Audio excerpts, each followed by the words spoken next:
प्रभु यीशु मसीह के मधुर मीठे नाम में आप सबों को जय मसीह की। परमेश्वर का एक बार फिर से हम धन्यवाद करते हैं कि परमेश्वर ने आज हमें ये सुंदर दिन दिखाया है और इसमें हमने अभी बपतिस्मे किए हैं और हमने गवाहियाँ सुनी हैं। और सच में जब परमेश्वर का आत्मा काम करता है तो गवाहियाँ भी होती हैं और बपतिस्मे भी होते हैं। प्रभु का हम धन्यवाद करते हैं कि ये कलीसिया जो है वो निरंतर प्रभु के भय में बढ़ती जा रही है। प्रभु का हम धन्यवाद करते हैं। आज का दिन जो है वो 5th संडे आफ्टर ईस्टर है, ईस्टर के बाद 5वां रविवार।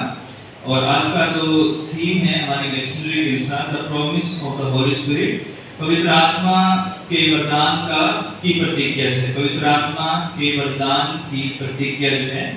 और आज हमने गीत भी बहुत सारे जो गाए हैं वो पवित्र आत्मा से रिलेटेड ही गाए हैं, चाहे वो पवित्र आत्मा आ हो या उतरा।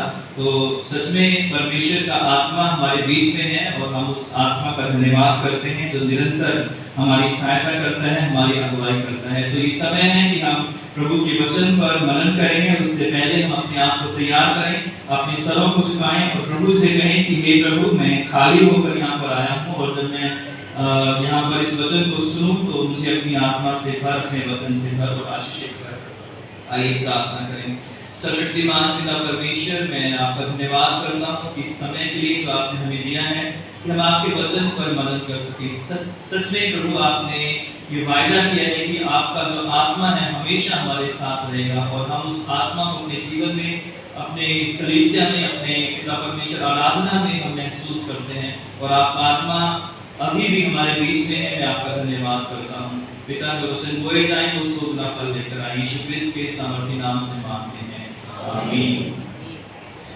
हम परमेश्वर का धन्यवाद करते हैं कि प्रभु यीशु मसीह हमारा मार्ग, सत्य और जीवन है। लास्ट संडे हमने ये मनन किया था कि यीशु मसीह ने कहा कि मार्ग, सत्य और जीवन मैं ही हूँ, बिना मेरे द्वारा कोई पिता के पास पहुंच नहीं सकता। यूहन्ना 14वां अध्याय जब हम पढ़ते हैं तो प्रभु यीशु मसीह के चेले जो बहुत व्याकुल थे, बहुत परेशान थे। क्यों? क्योंकि यीशु मसीह ने उन्हें बता दिया था कि मैं अब थोड़े दिनों में तुम्हारे बीच से जाने वाला हूँ और मैं तुम्हारे साथ आगे से नहीं रहूंगा।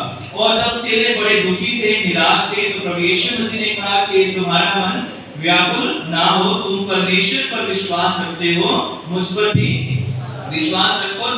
मेरे पिता के घर में बहुत सारे रहने के स्थान हैं, मैं जाता हूँ, जाकर तुम्हारे लिए जगह तैयार करता हूँ, वापस आऊंगा और तुम्हें अपने साथ ले जाऊंगा। तो थोमा ने कहा कि प्रभु, हम तो उस मार्ग को नहीं जानते, तू कहाँ जा रहा है? यीशु से कहा था कि मार्ग, सत्य और जीवन मैं ही हूँ, बिना मेरे द्वारा कोई पिता के पास पहुंच नहीं सकता है। फिर उसके बाद जब हम 15वीं आयत से जब पढ़ते हैं तो प्रभु यीशु मसीह ने अपने चेलों से जो है बात करते हुए कहा कि यदि तुम मुझसे प्रेम रखते हो तो मेरी आज्ञाओं को मान लीजिए। और मैं पिता से विनती करूंगा और वह तुम्हें एक और सहायक देगा और वह सर्वदा तुम्हारे साथ रहेगा।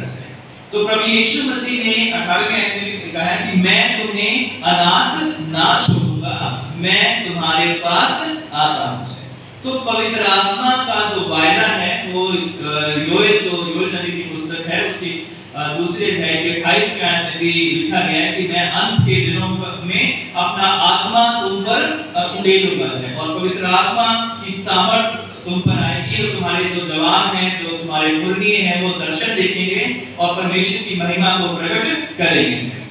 तो प्रभु यीशु मसीह जब जा रहे थे तो वो खुद भी व्याकुल थे, क्योंकि वो जानते थे कि बिना सहायक के मेरे जो चेले हैं वो परीक्षाओं में स्थिर नहीं रह सकते। बिना सहायक के मेरे जो चेले हैं वो प्रभु यीशु मसीह की गवाही नहीं दे सकते हैं। बिना सहायक के वो अपने विश्वास को बनाए नहीं रख सकते हैं। बिना सहायक के वो निडरता, वो धैर्य, वो विश्वास को बनाए नहीं रह सकते। इसलिए प्रभु यीशु मसीह ने उन्हें कहा था कि मैं तुम्हें अनाथ नहीं छोड़ूंगा और मैं तुम्हारे लिए एक सहायक को भेजूंगा। और सहायक की जो वैल्यू है वो बहुत ज्यादा जो है, शुरू से बाइबल के अंदर जो है, शुरू से ही जो एक हेल्पर होता है, एक सहायक होता है, एक मददगार होता है, वो शुरू से ही जो है बहुत इंपॉर्टेंस जो है बाइबल के अंदर रही है। जब परमेश्वर ने आदम को अकेले देखा तो परमेश्वर ने क्या कहा था? इसका अकेला रहना ठीक नहीं है, मैं इसके लिए क्या करूंगा, एक सहायक बनाऊंगा। यानी बाइबल के पहले दूसरे अध्याय से ही परमेश्वर ने इस बात को जान लिया था कि मनुष्य अकेले अपने जीवन का निर्वाह नहीं कर सकता है, उसे सहायक की जरूरत है। तो वो जो जीवन था वो दुनियावी जीवन शुरू हुआ था आदम का, उसके लिए एक सहायक की जरूरत थी। यीशु मसीह जब जा रहे हैं तो वो जानते हैं कि इनका एक आत्मिक जीवन जो है मेरे बाद शुरू होने वाला है, कलीसिया का निर्माण होने वाला है। तो उस कलीसिया में बिना पवित्र आत्मा के वो उस सहायता के जो है ये कलीसिया संसार में आगे नहीं बढ़ सकती है। बिना पवित्र आत्मा की सामर्थ के चेले जो है वो विश्वास में आगे नहीं बढ़ सकते हैं। और इसलिए प्रभु यीशु मसीह ने उन्हें कहा था कि मैं तुम्हें एक सहायक दूंगा, मैं पिता से विनती करूंगा और तुम्हें एक सहायक देगा। और वो सहायक जो है वो एक दिन के लिए नहीं, 2 दिन के लिए, बल्कि वो सहायक जो है वो सर्वदा के लिए तुम्हारे साथ रहेगा। पुराने नियम में अक्सर जब पवित्र आत्मा के कार्य को हम देखते हैं तो अक्सर एक शब्द इस्तेमाल किया जाता है कि तब परमेश्वर का आत्मा उस पर बल से उतरा, चाहे वो समसून था, चाहे वो दाऊद था, चाहे वो कोई अन्य प्रभु के दास दासियां होते थे।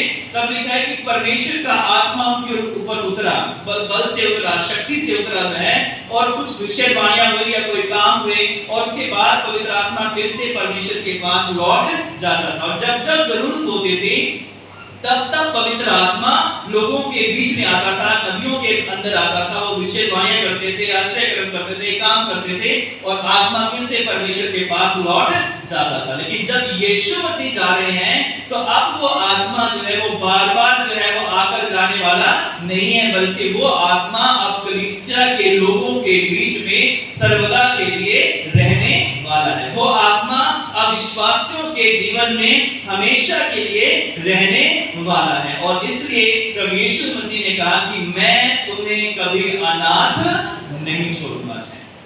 तो आज जब हम इस कलीसिया में हैं, पिछले 2000 सालों से जो कलीसिया बढ़ती जा रही है, उसका एक कारण ये है कि पहला तो ये है कि परमेश्वर ने कलीसिया को कभी अनाथ नहीं छोड़ा है। परमेश्वर ने कलीसिया को कभी अनाथ नहीं छोड़ा। दूसरा जो है कि परमेश्वर ने उस कलीसिया के लोगों के, विश्वासियों की मदद के लिए अपना पवित्र आत्मा निरंतर उनके साथ बनाए रखा है। अगर हम आगे बढ़ेंगे प्रेरितों के काम दूसरे अध्याय में, जब यीशु मसीह स्वर्ग पर उठा लिए गए, 10 दिन तक चेले इंतजार करते रहे, और पुनरुत्थान के 50वें दिन जो पेंटिकोस्त शब्द है उसका मतलब है 50वां दिन जो है, उस दिन पवित्र आत्मा उनके ऊपर बल से उतरा। और वही चेले जो डर रहे थे, जो निराश थे, जो दुखी थे, जो परेशान थे, अब वो चेले निडर होकर पतरस कहता है कि तुमने उस निर्दोष को क्रूस पर चढ़ा दिया है। और पश्चाताप लोगों ने कहा कि अब हम क्या करें? तो पतरस ने कहा कि मन फिराओ, पश्चाताप करो और प्रभु यीशु मसीह पर विश्वास करके उसके नाम से बपतिस्मा लो, है ना। और जब पवित्र आत्मा ने काम किया तो पहला जो काम हुआ था वो पतरस ने गवाही दी, है ना। भरकर जो है आत्मा से परिपूर्ण होकर उसने गवाही दी। गवाही का रिजल्ट क्या हुआ? 3000 लोगों ने बपतिस्मा लिया। तो जब पवित्र आत्मा काम करता है तो जो अन्य लोग हैं या हमारे जो वंश है वो तो बपतिस्मा लेते ही हैं, लेकिन जो अन्य जाति लोग होते हैं उनके जीवन में भी जब काम होता है, पवित्र आत्मा काम करता है, तब वो लोग भी आकर बपतिस्मा के लिए तैयार होते हैं। और बिना पवित्र आत्मा की सामर्थ के हम जो है अपने जीवन में जो है या अपनी कलीसिया में आगे बढ़ नहीं सकते हैं। पवित्र आत्मा एक सहायक है। बिना सहायक के अगर हम दुनिया में भी जो किसी भी काम को करने वाला अच्छे से जानता है कि उसके हेल्पर के बगैर उसका काम नहीं हो सकता है। अगर कोई जहाज चलाने वाला होता है पायलट, उसको उसे को पायलट दिया जाता है सहायक के रूप में। अगर कोई बस चला रहा है तो उसे ड्राइवर को क्या दिया जाता है? कंडक्टर दिया जाता है। अगर कोई ऑपरेशन कर रहा है डॉक्टर, तो उसे क्या दिया जाता है? उसे नर्सेस दी जाती हैं, या कोई मेल स्टाफ है या फीमेल स्टाफ है, उन्हें हेल्पर दिए जाते हैं ताकि उस ऑपरेशन को करने के लिए वो उनकी सहायता करें। ऐसे अनेक काम हैं, अनेकों ही काम हैं जहां पर हेल्पर के बगैर जो है व्यक्ति उस काम को नहीं कर सकता है। और इसलिए जो है जो सहायक है अर्थात पवित्र आत्मा है, उसके बिना मेरे और आपका जो जीवन है, आत्मिक जीवन है, वो आगे बढ़ नहीं सकता है। क्योंकि अगर पवित्र आत्मा हमारे साथ है, पवित्र आत्मा हमारे जीवन में है, तो परमेश्वर का आत्मा गवाही देने में, विश्वास में, वरदानों में, प्रेम में, भाईचारे में, मेलजोल में हमें आगे बढ़ाता है। और हम लोग जो है उसकी सामर्थ के साथ जो है कलीसिया में आगे बढ़ते हैं। और कलीसिया की तब उन्नति करती है, तब उस कलीसियाओं में चर्च भरे रहते हैं जहां पर परमेश्वर का आत्मा काम करता है। नहीं तो ऐसे हजारों चर्च हैं जहां पर बेंच खाली पड़े हुए हैं, जहां पर लोग नहीं है, बड़ी बड़ी बिल्डिंगें हैं, बड़े बड़े संसाधन हैं, बड़े बड़े पासवान हैं, लेकिन लोग नहीं है, बेंच खाली पड़े हुए हैं। अगर हम आजकल जो है अगर वेस्टर्न कंट्री में जाए, जो है अगर इंग्लैंड में जाए, अमेरिका में जाए, तो बड़े बड़े चर्च जो है आजकल खाली हो चुके हैं। वहां पर किसी ने गुरुद्वारा खोल दिया है, किसी ने कोई और काम कर दिया है, किसी ने बच्चों के लिए प्ले स्कूल बना दिया है, लेकिन बड़े बड़े चर्च खाली हो चुके हैं। क्यों? क्योंकि वहां पवित्र आत्मा काम नहीं कर रहा। और जहां पवित्र आत्मा काम करता है वहां पर जो है लोग पानी के, जैसे पानी ऊंचाई से गिराया जाता है नीचे की तरफ बहता, उसी तरह लोग जो है परमेश्वर के आत्मा की सामर्थ से परिपूर्ण होकर चर्च की तरफ भागते हैं। जो चर्च से नहीं भागते बल्कि चर्च की तरफ भागते हैं। लोग कहते हैं कि आज हमारा संडे छूट नहीं जाना चाहिए, आज हम जरूर जो है कुछ भी हो हम चर्च जरूर जाएंगे, हम जो है चर्च को मिस नहीं कर सकते। क्यों? क्योंकि पवित्र आत्मा अंदर उत्साहित करता है, हमारे विश्वास को बढ़ा रहा है। और इसलिए पवित्र आत्मा जो हमारा सहायक है, वो हमारे आत्मिक जीवन की लौ को जलाए रखने के लिए बहुत ही जरूरी है। और पवित्र आत्मा कौन है? हम सब जानते हैं कि हम त्रिएक परमेश्वर पर विश्वास करते हैं, पिता, पुत्र और पवित्र आत्मा है। पवित्र आत्मा जो है, जैसे पिता एक व्यक्ति के रूप में बाइबल में दिखाया गया है, पुत्र को एक व्यक्ति के रूप में दिखाया गया है, उसी तरह पवित्र आत्मा भी एक व्यक्ति के रूप में बाइबल में बताया गया है। इंग्लिश में जो है पवित्र आत्मा के लिए जो है ही शब्द का वर्ड का यूज किया गया है ना। पवित्र आत्मा के लिए ही का मतलब वो व्यक्ति है, वो इंसान है और उसकी बहुत सारी भावनाएं हैं। अगर हम बाइबल में पढ़ते हैं, स्टडी करते हैं, तो पवित्र आत्मा के अंदर इच्छा शक्ति है। जैसा आज हमने पढ़ा, पौलुस को मना किया कि एशिया में मत जाना चाहिए, उसकी इच्छा है और वो प्रकट करता है कि जो है नहीं कहां जाना कहां नहीं जाना चाहिए। अगर हम देखें तो पवित्र आत्मा बुद्धि और समझ का आत्मा है, बुद्धि ज्ञान देने वाला पवित्र आत्मा है। पवित्र आत्मा जो है वो ज्ञान का आत्मा भी उसे कहा जाता है। पवित्र आत्मा जो है वो शक्ति और सामर्थ्य का आत्मा है। अद्भुत काम तभी होते हैं जब पवित्र आत्मा हमारे जीवन में होता है। और पवित्र आत्मा जो है वो उसे शोकित भी किया जा सकता है, उसे निराश भी किया जा सकता है। अगर हम इफिसियों 4:30 में पढ़ें और लिखा है वहां पर, और परमेश्वर के पवित्र आत्मा को शोकित मत करो, यानी उसकी भावनाएं हैं। जैसे एक इंसान में भावनाएं होती है, वो नाराज भी होता है, वो खुश भी होता है, उसी तरह पवित्र आत्मा जो है वो कई बार शोकित भी हो जाता है, निराश हो जाता है जब लोग जो है उस पर भरोसा नहीं करते हैं। पवित्र आत्मा से झूठ बोला जा सकता है। अगर हम प्रेरितों के काम 5 में पढ़ें तो हनन्या और क्या था उनके सफीरा जो है, उन्होंने पतरस ने कहा कि तुमने पवित्र आत्मा से क्यों झूठ बोला है ना। पवित्र आत्मा से झूठ बोला जा सकता है। तो ये कुछ पवित्र आत्मा के बारे में जो है बातें हैं और बहुत सारी बातें नई में भी लिखी हुई हैं। तो पवित्र आत्मा जो है सबसे पहले हमारा सहायक है, जैसे मैंने अभी बताया है। और सहायक जो होता है उसका काम जो है वो मदद करना है, वो हेल्प करना है, ताकि ऐसे कठिन परिस्थितियों में, ऐसे कठिन समयों में जो है जब व्यक्ति चारों तरफ से घिर जाता है, निराश हो जाता है, दुखी हो जाता है, उसे कोई रास्ता नजर नहीं आता है, तब वो सहायक आता है और हमें उस मुसीबत से निकालने में हमारी मदद करता है। उस परेशानी से, उस बीमारी से, उस निराशा से निकालने में हमारी मदद करता है। और सहायक जो जैसे मैंने बताया कि सहायक की जो उसकी जो महत्व है वो शुरू से ही बाइबल के अंदर बताया गया है। तो पवित्र आत्मा को सत्य का आत्मा भी कहा जाता है ना। पवित्र आत्मा सहायक है और वो सत्य का आत्मा है।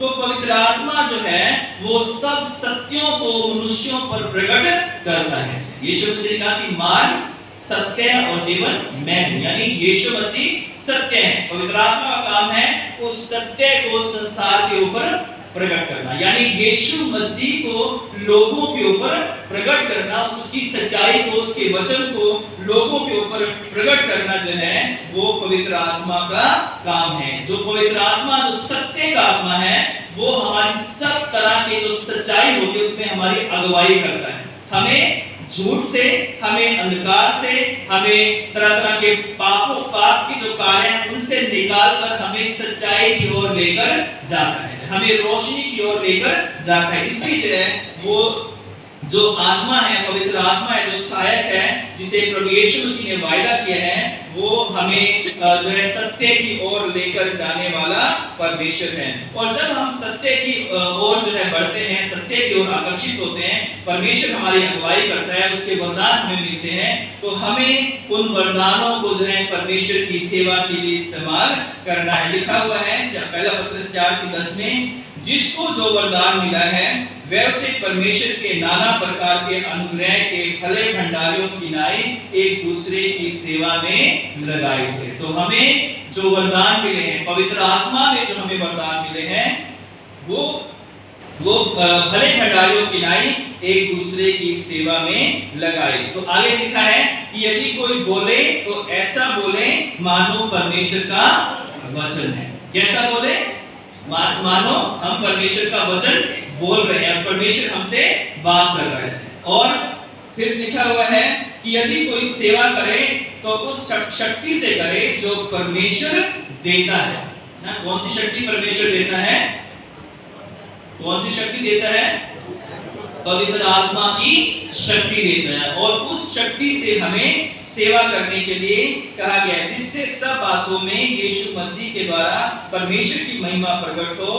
महिमा और साम्राज्य युगान युग उसी का है, आमीन। जय, इसका है, सब कुछ परमेश्वर का है। और इसलिए जो सत्य का आत्मा है, जो सहायक है, वो हमेशा जो है हमें परमेश्वर के वरदानों को इस्तेमाल करने के लिए हमारी सहायता करता है। पवित्र आत्मा को तीसरा जो है उसे टीचर कहा गया है ना, शिक्षक कहा गया है। अगर हम 14 का हमने अभी पढ़ा है, उसका 26वां अगर हम पढ़े, 26वीं आयत में पढ़े तो लिखा हुआ है, परंतु सहायक अर्थात पवित्र आत्मा जिसे पिता मेरे नाम से भेजेगा वह तुम्हें सब बातें सिखाएगा, है ना, सब बातें सिखाएगा, और जो कुछ मैंने तुमसे कहा है वह सब बातें तुम्हें स्मरण कराएगा। He will teach you all things and bring to your remembrance all that I have said to you। तो वो सब बातें जो टीचर है वो हमें सब बातें सिखाएगा। तो टीचर का काम हम सब जानते हैं, क्योंकि हमारे जो फैमिली होती है, जो हमारे घर में बच्चे आते हैं, तो 3.5 साल का होते ही जो है हम उसे कहाँ भेज देते हैं? स्कूल में भेज देते हैं। और स्कूल में किसके पास भेजते हैं?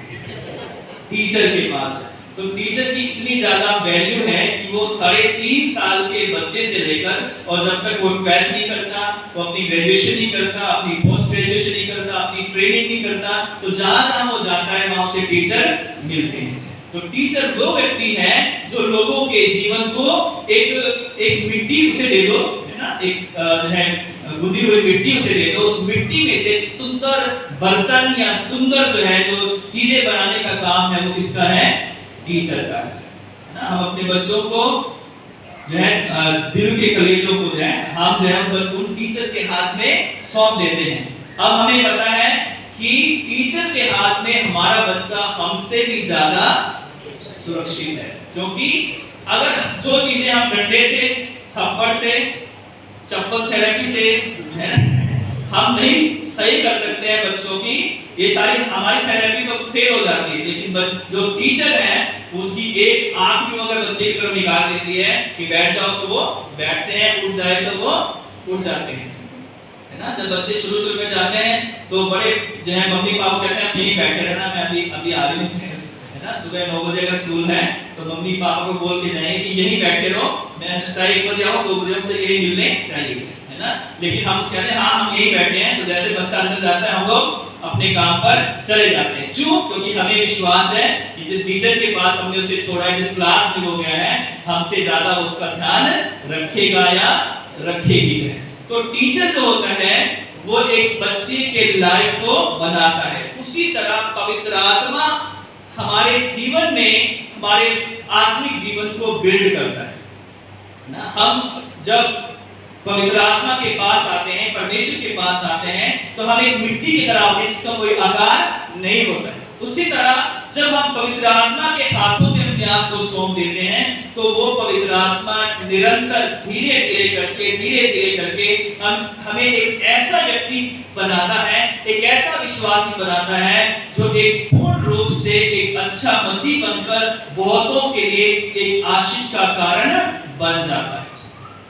इसलिए जो है, जो पवित्र आत्मा है वो शिक्षक है और उसका काम है कि उस बच्चे के आत्मिक रीति से, जो नया बच्चा जन्म लेता है आत्मिक रीति से, तो वो बच्चा जो है वो उस आत्मिक खुराक से, आत्मिक शिक्षा से जो परमेश्वर के द्वारा जो है आत्मा के द्वारा से दी जाती है, वो धीरे धीरे करके एक मैच्योर क्रिश्चियन, एक स्पिरिचुअल व्यक्ति जो क्या होता है उसमें वो कन्वर्ट हो जाता है। और इसलिए जो है पवित्र आत्मा एक शिक्षक के रूप में निरंतर हमें परमेश्वर के ज्ञान को हमारे ऊपर प्रकट करता है। निरंतर हमारे लिए जो है वो हमारे उस परमेश्वर की गूढ़ बातों को, जो हमें जिसका ज्ञान नहीं है, जो हम समझ नहीं सकते हैं, पवित्र आत्मा हमें उन्हें सिखाता और समझाता है। लेकिन तब समझाता है जब हम अपने जीवन को पवित्र आत्मा के हाथों में समर्पित करते हैं।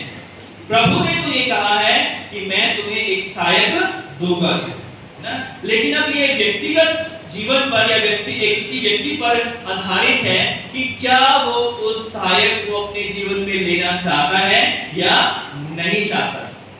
आज हजारों मसीही, हजारों विश्वासी, ईसाई या मसीह या विश्वासी तो अपने आप को कहलाते हैं, लेकिन उनके पास सहायक नहीं है। इसलिए नहीं है कि प्रभु ने उन्हें दिया नहीं है, इसलिए कि उन्होंने जब पवित्र आत्मा ने आना चाहा, जब प्रभु ने वो सहायक हमें देना चाहा, हमने उस सहायक का इनकार कर दिया, हमने उसे शोकित कर दिया, क्योंकि हम अपना जीवन अपनी इच्छा से जीना चाहते थे। हम परमेश्वर की इच्छा को अपने जीवन में लाना नहीं चाहते थे, बल्कि हम वो करना चाहते हैं जो हमें अच्छा लगता है, जो संसार में हमारी आंखों को अच्छा लगता है, हमारी आंखों की अभिलाषा है, हमारे शरीर की अभिलाषा है और हमारी जो जीविका का घमंड है, उसके अनुसार हम पवित्र आत्मा को अपने से अलग करना चाहते हैं। कुछ लोग कहते हैं कि मैं पापी हूं इसलिए मैं चर्च में नहीं आता। कुछ लोग कहते हैं मैं पापी हूं इसलिए मैं बाइबल नहीं पढ़ता हूं। मैं पापी हूं इसलिए मैं प्रभु भोज नहीं लेता हूं। मैं पापी हूं इसलिए मैं बपतिस्मा मैंने नहीं लिया है। मैं पापी हूं इसलिए जो है मैं बाइबल या प्रार्थना या दुआ बंदी में जो है नहीं आता, क्योंकि मैं पापी हूं। और यीशु मसीह क्या कहते हैं कि मनुष्य का पुत्र जो है वो इस संसार में धर्मियों के लिए नहीं बल्कि पापियों के लिए आया। और पापी कह रहे हैं कि मैं पापी हूं इसलिए मुझे यीशु मसीह की जरूरत नहीं है। यीशु मसीह कह रहे हैं कि मुझे धर्मियों की तो जरूरत है, लेकिन उससे ज्यादा मुझे पापियों की जरूरत है। इसलिए जो है जो चर्च है वो धर्मियों की मंडली नहीं है, बल्कि वो उन सब पापियों के लिए हमेशा खुला रहता है जो अपने आप को दीन और नम्र करके परमेश्वर के सामने अपने जीवन को समर्पित करना चाहते हैं। और कोई भी पापी तब तक जो है अपना अंगीकार नहीं कर सकता जब तक पवित्र आत्मा उसके मन में कार्य नहीं करेगा, जब तक ये वचन उसके जीवन में कार्य नहीं करेगा। जब तक वचन पढ़ेंगे नहीं, जब तक वचन को सुनेंगे नहीं, तब तक ये वचन भी अपना कार्य नहीं करेगा, क्योंकि ये वचन वही कार्य करता है जहां पे ये बीज जो है बोया जाता है ना। अगर हम इस बीज को अपने अंदर आने ही नहीं देंगे, अपने हृदय रूपी भूमि में उगने ही नहीं देंगे, तो ये पवित्र आत्मा हमारे जीवन में कभी आ नहीं सकता है।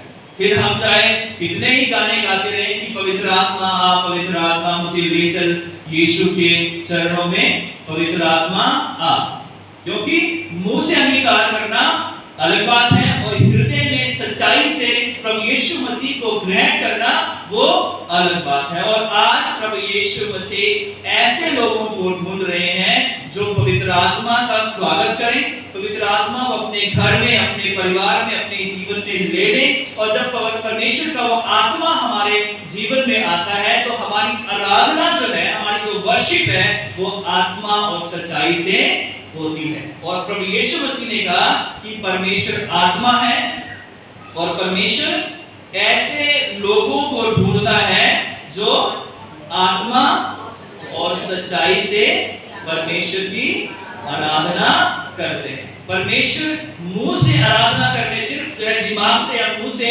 आराधना करने वालों को पसंद नहीं करता है। परमेश्वर आत्मा और सच्चाई से आराधना करने वालों को ढूंढ रहा है। तो आज मुझे और आपको ये देखना है कि वो शायद जब मुझे और आपको दिया गया है उसकी सामर्थ को हमने अपने जीवन में महसूस किया है, हमने अपनी सामर्थ को, उसकी सामर्थ को अपने इस कलीसिया में देखा है। बड़ी बड़ी गवाहियां हमने सुनी है। अब एक बहन ने गवाही दी थी कि उसके बेटे के आंख इतने बड़ी जो है, बहुत सारा मांस जो है यहाँ पर बड़ा हुआ था। पिछले महीने जो है बिशप साहब भी आए हुए थे। 16 तारीख को ये बहन जो है आई जो है और कहा कि मेरे बेटे के लिए प्रार्थना करो। तो मैंने कहा बिशप साहब जी आप जो है इनके लिए प्रार्थना करो। तो हम दोनों ने उस बच्चे पर हाथ रखा और हमने जो है उसके लिए प्रार्थना की। और थोड़े दिनों के बाद उस बहन ने बताया कि वो बिना दवाइयों के जो है उसका जो इतनी बड़ी जो गांठ सी बाहर आ रही थी अब पूरी तरह से अंदर चली गई। ये कैसे हो गया? क्योंकि परमेश्वर का आत्मा हमारे बीच में मौजूद रहता है। जब आप यहाँ पर बैठे हो तो परमेश्वर का आत्मा यहाँ पर मौजूद है। और इसलिए बड़े सावधानी से हमें बैठना है, अपने मन को शुद्ध करना है, क्योंकि मनुष्य तो हमारे वचनों पर, हमारी बातों को सुनकर जो है अंदाजा लगाएगा कि ये क्या कह रहा है, लेकिन पवित्र आत्मा आपके और मेरे मन के विचारों को जानकर जो है ये पहचान जाएगा कि ये व्यक्ति जब चर्च में बैठा है या चर्च में आया है तो किस मन के साथ यहाँ पर बैठा है। क्योंकि परमेश्वर जो है वो दिलों को और विचारों को, हमारी सोच को परखने वाला परमेश्वर है। और वो आत्मा है जो आत्मिक जो व्यक्ति है वो आत्मिक बातें बोलता है और शारीरिक व्यक्ति जो है वो शारीरिक बातों को बोलता है। अगर हम आज भी दुनियावी बातें बोल रहे हैं, चर्च में आ रहे हैं, लेकिन चर्च के बाद हमारी बातें लड़ाई झगड़े, ईर्ष्या, द्वेष, चुगली की, बुराइयों की, निंदा की हैं, तो सोच लो कि हमारे अंदर परमेश्वर का आत्मा नहीं है। परमेश्वर का आत्मा यहाँ तो है लेकिन हमने उसे अपने दिल में आने नहीं दिया है। अगर हमारी बातें प्रभु के वचन की है, जैसा पतरस कहता है कि कोई बोले तो ऐसा बोले जैसे परमेश्वर का वचन बोल रहे हैं। अगर हमारी बातें परमेश्वर के वचन के अनुसार हैं, आत्मा के अनुसार हैं, तो समझ जाएं परमेश्वर का आत्मा सिर्फ इस कलीसिया, इस चर्च के अंदर ही नहीं मंडरा रहा है, बल्कि वो आपके अंदर भी आ चुका है। क्योंकि जो कुछ मनुष्य के अंदर होता है वही उसके मुंह से बाहर आता है। अगर आत्मा हमारे अंदर काम कर रहा है तो हमारी बातें भी आत्मा के जैसी होगी, प्रभु के वचन के अनुसार होगी। अगर शैतान हमारे अंदर काम कर रहा है तो हमारे मुंह से जो है क्या निकलेगा? बड़े धीरे से आवाज आई जाए, वैसे लाइट भी चली गई है ना। यदि हमारे अंदर शैतान काम कर रहा है तो शैतान की बातें हमारे अंदर से निकलेंगी। प्रभु जो है हमारे सहायता करे, हमें अनुग्रह दे कि जो सहायक हमें दिया गया है उसको हम कभी निराश ना करें। क्योंकि यदि हमारे पास सहायक होने के बाद या हमें मिलने के बाद भी हम उसे अपने जीवन में ग्रहण नहीं कर रहे हैं तो हमसे अभागा मनुष्य कोई भी नहीं है। क्योंकि हमें हर संडे, हर दिन घर में, परिवार में हमें वो आत्मा हमारे पास आया तो सही, लेकिन हमने अपने कठोर मन के कारण उस आत्मा को अपने से अलग कर दिया है और पवित्र आत्मा हमसे नाराज होकर दूर चला गया। और सोचिए अगर पवित्र आत्मा हमारे घर से, हमारे जीवन से चला गया तो हमारी आशीषें भी हमारे जीवन से चली जाएंगी। हमारी चंगाइयाँ, हमारी बरकतें, हमारी जो दुनियावी आशीषें हैं वो भी धीरे धीरे हमसे, हमारे हाथों से खिसकना शुरू हो जाएंगी। क्यों? क्योंकि हमने परमेश्वर के आत्मा को निराश कर दिया है। तो प्रभु जो आप सबकी सहायता करें कि जो सहायक मिला है उस सहायक को अपने अंदर आने दे जाए, उसे ग्रहण करें और कहें कि हे पवित्र आत्मा, हमें आपकी जरूरत है। हे पवित्र आत्मा, हमें आपकी सहायता की जरूरत है और आपके बगैर हम आगे नहीं बढ़ सकते हैं। और चेलों ने भी यही किया कि जब तक पवित्र आत्मा, यीशु मसीह ने कहा कि तुम पर ना आए तब तक तुम यरूशलेम को ना छोड़ना, और जब पवित्र आत्मा तुम पर आएगा तब तुम सामर्थ को पाओगे। तो प्रभु जो है आपकी सहायता करे, हम सबकी सहायता करें कि जब हम इतने प्रभु यीशु मसीह से जुड़े हुए हैं तो उसके आत्मा से भी जुड़ जाएं, क्योंकि उसके आत्मा के बगैर हम परमेश्वर की आराधना सच्चाई से, आत्मा से नहीं कर सकते हैं। आइए हम अपने सरों को झुकाएं और प्रार्थना करें। प्यारे खुदावंद यीशु मसीह, हम आपका धन्यवाद करते हैं आपकी सारी आशीषों के लिए और खासकर आज के इस वचन के लिए, उस सहायक के लिए जो आपने हमें दिया है। मैं आपका धन्यवाद करता हूँ। प्यारे खुदावंद, सच में आपके उस सहायक से हमने बड़े बड़े अपने जीवन में कार्य होते हुए देखे हैं। मेरे पिता, इस कलीसिया में हमने बड़े बड़े काम देखे हैं। प्रभु, हम आपका धन्यवाद करते हैं कि वो सहायक हमेशा हमारे बीच में रहता है। पिता, सारा आदर महिमा जलाल आपको देते हैं। जो वचन बोए गए हैं वो 100 गुना फल लेकर आए और लोगों के जीवन में आपकी आशीष आने पाए। यीशु क्रिस्त के सामर्थी नाम से इस प्रार्थना को मांगते हैं, आमीन। आप सबों को जय मसीह की।